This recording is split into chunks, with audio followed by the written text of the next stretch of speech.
అంజన్ కుమార్ రెడ్డికి ఆ రోజు అరెస్ట్ చేసిన ఇదే ఇప్పుడు రేవంత్ రెడ్డి ఉత్తమ్ రెడ్డి వీళ్ళందరూ కలిసిపోయి దర్వాజలు దండి అంజన్ కుమార్ దర్వాజలు ఎవరు దొరకలేడరా మేమే దొరికినప్పుడు నాయన మరి కేసీఆర్ మరి వాళ్ళని ఎందుకు పట్టుకుంటలేమన్నా ఇవన్నీ నడిచినాయి భయ్ అట్లా అని చెప్పి నన్ను లోపల చేసిరా అని చెప్పి వాళ్ళు కూడా ఉన్నారు కదా దాంట్లో మరి నేను ఎప్పుడన్నా సీఎం రేవంత్ రెడ్డి చెప్పి ఆ తొవ్వ కొడుకులను లోపలే అన్ననా మేము అనలేము అనము మా గుణం ఉంది మీ గుణం ఎంత నేను రివెంజ్ చేయాలంటే నేను రివెంజ్కి వస్తే హరీష్ రావు తెలంగాణ హైదరాబాద్లో తిరిగాడు నేను నిజంగా అది కానీ నాకు రివెంజ్ అలవాట్లేదు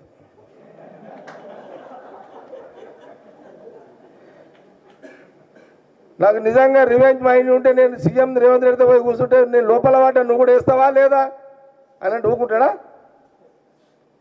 కానీ మాకు లేదు వద్దు ఎందుకంటే ఎక్కడో గారు పులిస్తాం అవతలోడు గడ్డి తినడం మనం గడ్డి తినడం వద్దు మనకు అది తెలంగాణ బ్లడ్ రక్తపాతము కోరుకునే బ్లడ్ కాదు తెలంగాణ ప్రజలు ప్రశాంతంగా జీవించాలని కోరుకునే ప్రజలు ఒక మూర్ఖుడు మనకేదో చేసిండని మన మూర్ఖులు కావద్దు కాబట్టి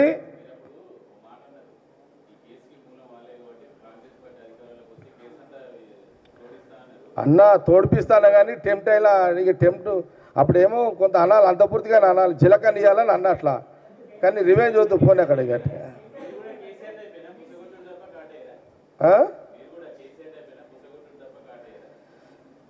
బుసగొట్టుడు ఎందుకు భయానికి కాటేసి చచ్చిపోతాడు కదా సాల్ భయంతో అంతే భయంతో అదిరిపోతాడు అవతలడు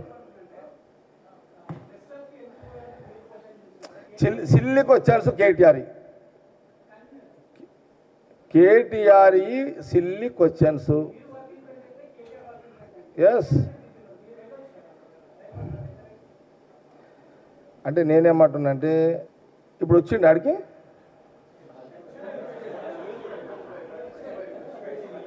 మళ్ళీ కేటీఆర్ వస్తానప్పుడు చెప్పండి నేను వస్తాను చలో ఇది క్లియర్ ఇక నేనేమంటున్నా అంటే ప్రోటోకాల్ సిస్టమ్ మాట్లాడదాం వినండి మీరు మీడియా తీసుకోపోండి అరే ఇది మీడియాకు పోవాలి ఇది ప్రోటోకాల్ 2 ఓకే కేటీఆర్ మాటలే మాట్లాడతాం రైట్ చలో సవాళ్ళకు ప్రతి సవాళ్ళు అనుకోండి ఏదేదో అనుకోండి ఓకే కేటీఆర్ గారు నథింగ్ నేనేమంటున్నా ఓకే ఆయన పదే ఆ రోడ్డు మీద కూర్చోవాలని కేటీఆర్ డిమాండ్ ఓకే నేనేమంటున్నా అంటే నేను నిన్న మొన్న చెప్పిన మీరు సెకండ్ బెంచ్ లీడర్స్ అని చెప్పిన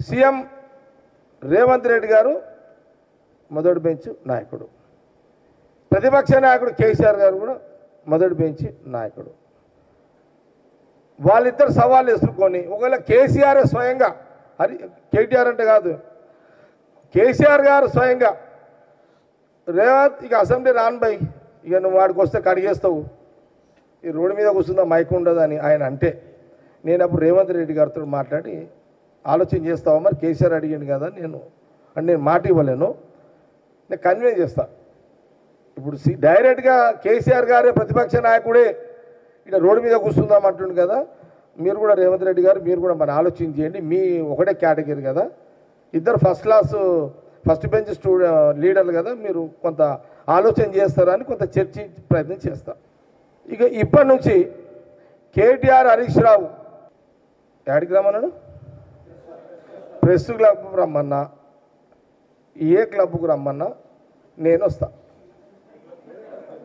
ఆయన స్టేట్మెంట్ ఇవ్వగానే మళ్ళొక్కసారి స్టేట్మెంట్ ఇవ్వగానే కేటీఆర్ గారు మళ్ళీ స్టేట్మెంట్ ఇవ్వగా నేను గాంధీ భవన్ నుంచి బయలుదేరుతాను ఎందుకంటే నేను ఒక మున్సిపల్ కౌన్సిలర్ అయినా మున్సిపల్ చైర్మన్ అయినా నేను 3 సార్లు ఎమ్మెల్యే అయినా 2 సార్లు ఓడిపోయినా నువ్వు 4 సార్లు ఎమ్మెల్యే అయినావు నువ్వు సెకండ్ బెంచ్ లీడర్వే నేను సెకండ్ బెంచ్ లీడర్నే నో డౌట్ ఇలా నేను నేను కూడా సెకండ్ బెంచ్ లీడర్నే మన ఇద్దరం తెలుసుకుందాం నువ్వు ముఖ్యమంత్రి కొడుకుగా ఫీల్ కాకు ప్లీజ్ అదే మాజీ ముఖ్యమంత్రి కొడుకు ఒకప్పుడు ముఖ్యమంత్రిగా మా కేసీఆర్ గారు మాజీ ముఖ్యమంత్రి కొడుకుగా ఫీల్ కాకు పోస్టు పర్సనాలిటీ తాత్కాలికంగా పెంచుతుంది నా రాజకీయ అనుభవం చెప్తున్నాను పోస్టు తాత్కాలికంగా ఉంటుంది పర్సనాలిటీ పర్మనెంట్గా ఉంటుంది. కాబట్టి నెక్స్ట్ ఎప్పుడైనా కేటీఆర్ గారు కానీ హరీష్ రావు గారు కానీ ఇద్దరు ఎప్పుడు మళ్ళీ ఈసారి ఏమైనా క్లబ్కు రమ్మంటే నేను చక్కగా గాంధీ భవన్ నుంచి పోతా. ఇక నేను కూడా రెడీ అయిపోయినా. మీరు అడిగారు, మన గాంధీ భవన్ మీడియా అడిగారు, నేను మీకు గ్యారంటీ ఇదైతే. నేనేమంటున్నా, జగ్గారెడ్డి అడుగు బయట పెడితే నేను ఒక సిగ్నల్ కొడితే హైదరాబాద్లో ఎంత కదలాలో అంతమంది కదులుతారు. నాకు ఆ కెపాసిటీ ఉంది.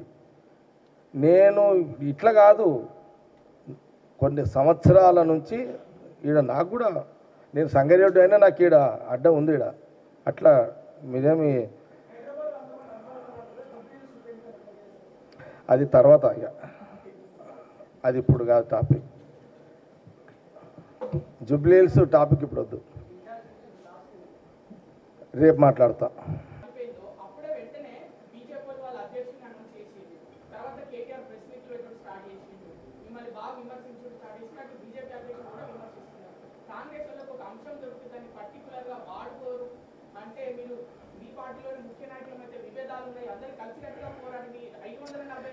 కాంగ్రెసు విభేదాలు కొత్త కాదు. అసలు మీకు ఒకటి చెప్తున్నానండి, అసలు కాంగ్రెస్లో మేము గప్చుప్గా కూర్చుంటే మీకు న్యూసే లేదు. అసలు మీకు మీడియాకి ఉందా? మీకు న్యూస్ ఉందా? ఈరోజు రాష్ట్ర రాజకీయాలు, దేశ రాజకీయాలు, ఎలక్ట్రానిక్ మీడియా, ప్రింట్ మీడియా వార్తలు, రాజకీయంగా వార్తలు కావాలంటే అది కాంగ్రెస్ పార్టీ రాజకీయమే నడుస్తుంది. అంతా ప్రాంతీయ పార్టీలో 4, ఎన్నిసార్లు వేస్తావు వాళ్ళది, బీజేపీలో ఒక్కలే, ఎన్నిసార్లు వేస్తుంది మీ మీడియా? మా దాంట్లో తుమ్మినా, దగ్గినా, గోకినా, గీకినా కొడుతూనే ఉంటారు మీరు. ఏంది కారణం? ఏంది? మా దగ్గర రాజకీయ స్వతంత్రత కాంగ్రెస్ పార్టీకి ఉంటుంది. కులపరమైన, మతపరమైన భేదాభిప్రాయాలు ఏమున్నా ఓపెన్గా మాట్లాడుకునే స్వేచ్ఛ కాంగ్రెస్ పార్టీలో ఉంటుంది. ఆ స్వతంత్రమే ఈ కాంగ్రెస్ పార్టీకి బలం. దేశ ప్రజలకు భద్రత, రాష్ట్ర ప్రజలకు భద్రత. మా హనుమంతరావు గారు ఉన్నారు, విహెచ్ హనుమంత్ అని ఉన్నాడు. ఆయన ల్యాండ్ బీసీలు అని కొట్లాడుతుంటాడు. ఇప్పుడు కాదు కదా ఆయన బీసీలు అని కొట్లాడేది. మన దాదాపు 30-40 ఏళ్ళ నుంచి, మీరైతే మొన్న 10-15 ఏళ్ళ నుంచి మీరు చూస్తూనే ఉన్నారు. హనుమంతరావు గారు బీసీలు అంటాడు. లాస్ట్కి రాహుల్ గాంధీ గారు కూడా కులగణన బీసీ అని తీసిండా లేదా? కాబట్టి కులపరమైన అంశాలు కానీ ఏది ఉన్నా స్వేచ్ఛగా మాట్లాడుకునే ఒక స్వతంత్రము, హక్కు కాంగ్రెస్ పార్టీ గాంధీ భవన్లో ఉంటుంది. కాబట్టి అదే మీకు న్యూస్ అవుతుంటుంది.